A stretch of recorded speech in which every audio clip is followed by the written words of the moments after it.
안녕하십니까.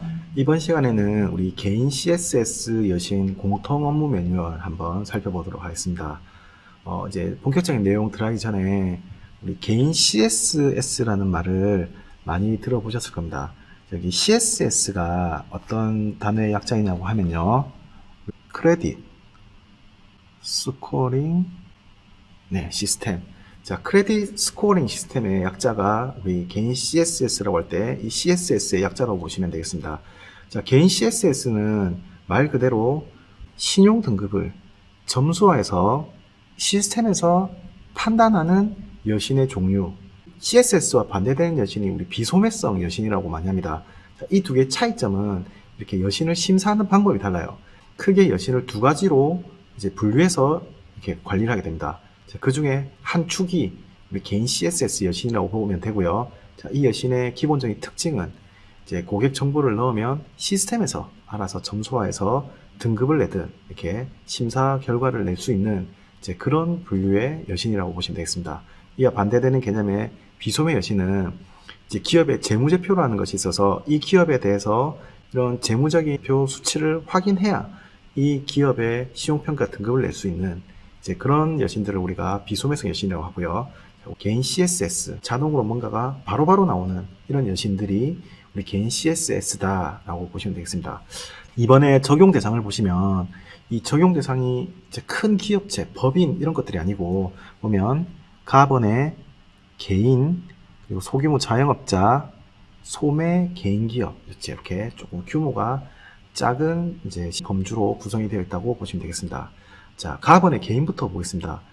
개인은 가게라고 똑같은 말입니다. 우리 가게 대출할 때 가게 있죠. 가게 할 때 개인이고, 자, 주민번호로 거래되는 거래라고 했습니다.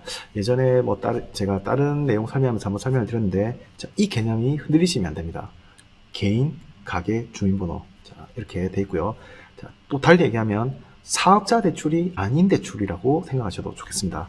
가번의 개인은 가계자금 대출을 대상으로 이제 사업 영위를 하지 않는 급여소득자, 연금소득자, 퇴직자, 주부, 학생, 기타 무직자 이런 사람들, 주민번호로 거래하는 사람들이 대상이 된다라고 보시면 되고요. 소규모 자영업자는 간편장부라는 말이 나옵니다. 자, 이 말은 뭐냐면 재무제표가 없다는 뜻이거든요.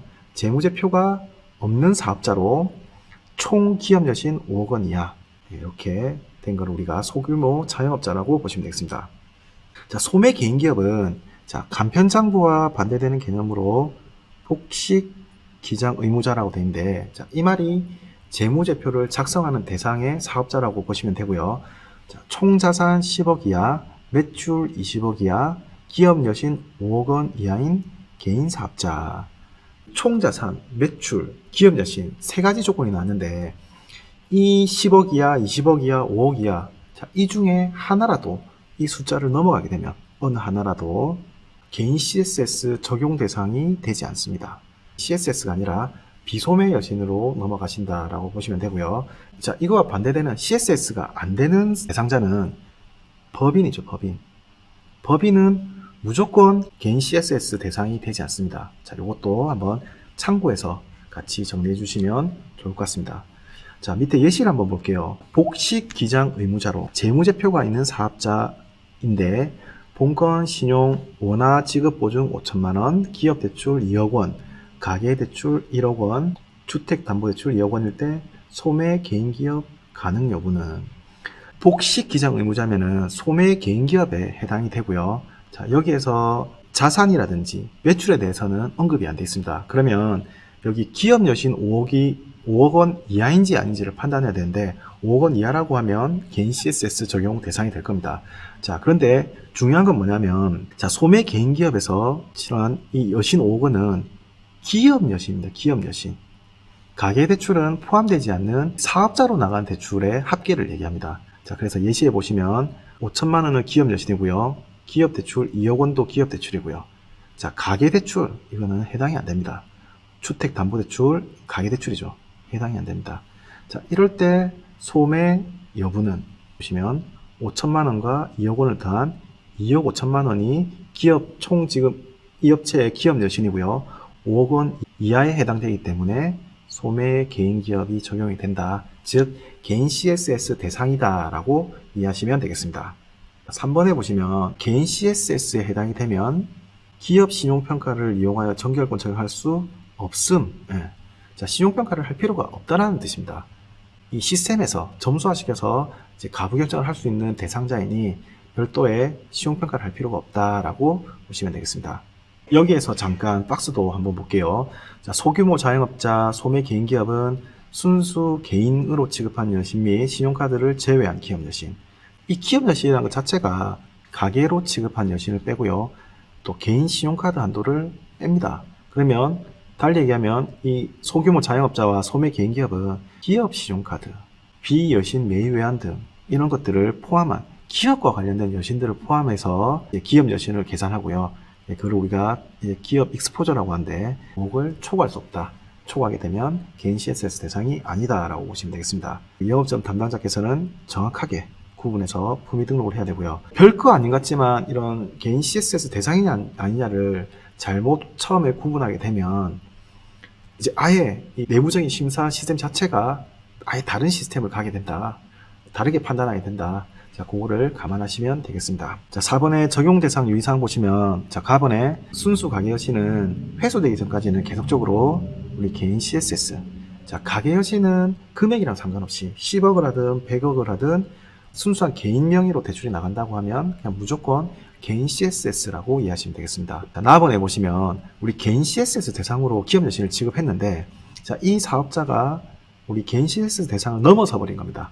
넘어서 버린 경우에는 자, 그때부터는 우리 CSS 대상으로 적용할 수 없으며 자, 동일인의 다른 기업 여신도 모두 개인 CSS 대상으로 적용되지 않는다.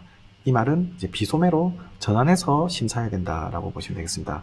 자, 다음번에 보시면 자, 소규모 자영업자, 소매 개인 기업에 해당하더라도 이제 뭐 창고, 보관, 수산물, 금융을 신청한 경우는 개인 CSS 대상으로 적용되지 않는다. 자, 창고, 보관, 수산, 금융 말고도 뭐 여러 가지가 있는데 이런 여신들을 우리가 비소매성 여신이라고 하는데 이런 비소매성 여신은 그러니까 기업 익스포저에 5억이 넘든 안 넘든 상관없이 특정한 종류의 기업 여신을 지급하게 되면 이제 무조건적으로 비소매로 분류되는 이제 개인 CS가 아닌 여신으로 분류되는 여신들이 있습니다. 자, 그 중에 하나고요. 뭐 할인업이라든지 외매라든지 우리 B2B 관련 여신들 좀 몇 가지가 있는데 이런 이제 비소매성 여신은 뭐 나중에 뭐 자세히 다룰 기회가 있으면 한번 알아보도록 하고요. 그런 여신들이 있으면 무조건 개인 CSS가 아니다. 이렇게 정리하시면 되겠습니다. 자, 우리 개인 CSS의 이제 구성을 보면 이 시스템에서 판단하는 이 모델이 세 가지가 있습니다. 자, 첫 번째는 우리 신청 평점 시스템 ASS라고 하고요. 그다음에 행동 평점 BSS라고 합니다. 그리고 사전 평점 PSS라고 하는데 고객한테 개인 시용 정보 동의서를 받고 이제 전산에다가 이제 신상 정보, 그리고 직업 정보, 소득 정보 등을 넣게 되면 그것만으로도 바로 우리 부산은행 내부 등급이 산출되게 됩니다. 자, 그런 등급들이 산출되게 되는데 대출을 신규 증대, 갱신, 대환, 조건 변경 이런 대출을 지급할 때 우리가 쓰는 등급을 AS 등급이라고 하고 ASS 신용평점 시스템에 의해서 산출한다라고 보시면 되겠습니다. 여기 두 번째 행동평점은 대출의 기한 연기, 보통은 거의 기한 연기 됐습니다. 대출이 처음 나갈 때는 ASS 평가 모형에 의해서 AS 등급을 산출하고 대출이 기한 연기가 돌아왔을 때는 이 사람이 이 여신을 거래할 때 과거 이력들을 갖다가 감안한 우리 BSS 평점 시스템, 행동 평점 시스템을 통해서 BS 등급을 산출해서 기한 연기할 때 적용을 한다라고 보시면 되겠습니다. 대부분 개인 CSS에 신용 등급을 낼 때는 이 두 가지 모형을 주로 사용하고요. PSS 등급은 우리 사전 승인 평점 시스템이라고 해서 대출 신청을 하지 않았지만 은행에서 미리 우수 고객으로 분류된 사람들에게 사전에 여신 한도와 금리를 산출할 때 쓰는 모형이라고 보시면 되겠습니다. 고객별 사전 승인 대출 대상자 선정을 위한 사전 승인 평점 시스템이다 라고 이해하시면 되겠습니다. 개인 CSS에서 심사 구분은 크게 두 가지로 나뉩니다. 이렇게 평점과 인적 심사로 나누는데요.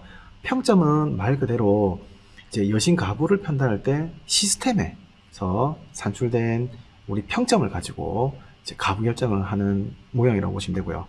그리고 인적 심사 대출은 여신의 규모나 별도 상품, 보통 별도 상품이 더 많고요.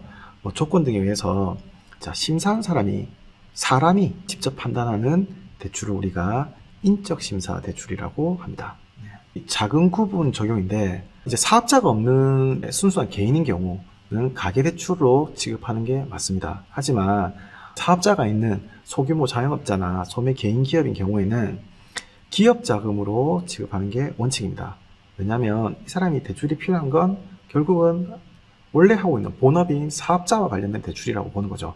하지만 자, 그럼에도 불구하고 사업자가 있지만 가계자금 대출로 지급할 수 있는 경우가 갈로 1번부터 4번까지의 내용인데, 주택자금 대출, 자금 용도가 가계자금이 명확한 거.